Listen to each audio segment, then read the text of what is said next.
Today we're going to talk about the beauty of raw herb powders, which we have brought in the last 2 years, and more practitioners are using them.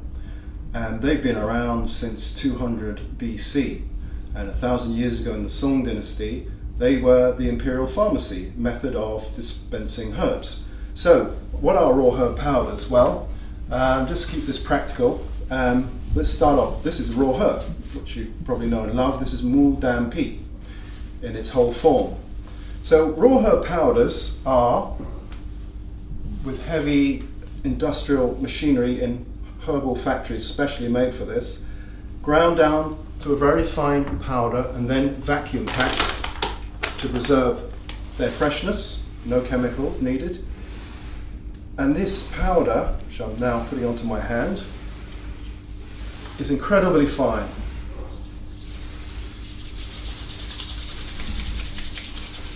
And all I'm left now with a stain, which smells wonderful, by the way. It's one of my favourite smells, actually. The smell of mule dam pea. This makes for a huge surface area, so when you're boiling your raw herbs, all you're doing is really contacting the outer surface of the actual herb itself.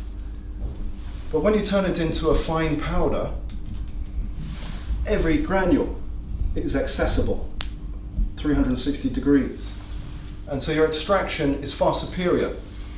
And traditionally it was worked out through the centuries that you only needed 1/3 of raw herb powders equivalent to raw herbs, which means much cheaper, much more efficient, and also much easier to prepare for your patients and take.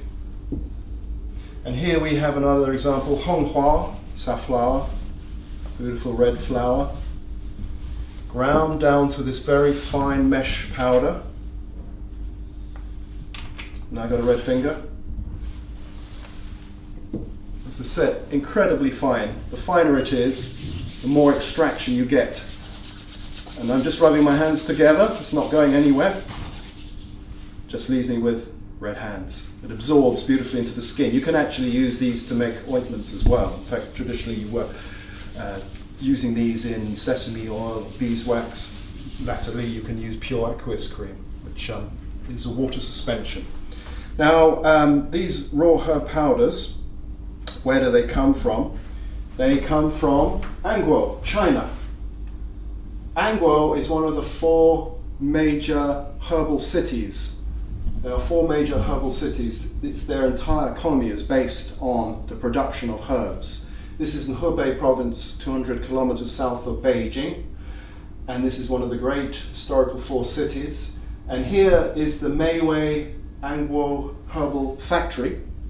This is Mr. Wong, 3rd generation herbal merchant. He knows so much about herbs. You could spend days with him just talking about herbs. With one of the farmers, they test the soil to check for purity and quality, and he will agree with the farmer, I want you to grow 300 tons of Shengdihuan, whether it's going to be sold or not. You never know, according to the season and the demand. So the farmer is guaranteed an income, and in that way he can guarantee to look after the soil and the purity of the soil. These herbs are then collected and taken straight, not to a herbal market where they can be adulterated, but straight to the herbal factory where they're washed, steam sterilized, no chemicals used, dried very slowly in ovens, and then the raw herb powders themselves. This is Qing dye. Look at that beautiful color. It's what they used to color jeans in. Too expensive now, they use dyes, but this is the real Qing dye. These then are ground in this building into very fine powder and then vacuum packed and then sent all over the world for our patients. And as I say, we are using the thermos method, which we've showed in previous YouTubes. Very easy, efficient, cheap way, and good for patient compliance as well, to take herbs. Thank you for watching.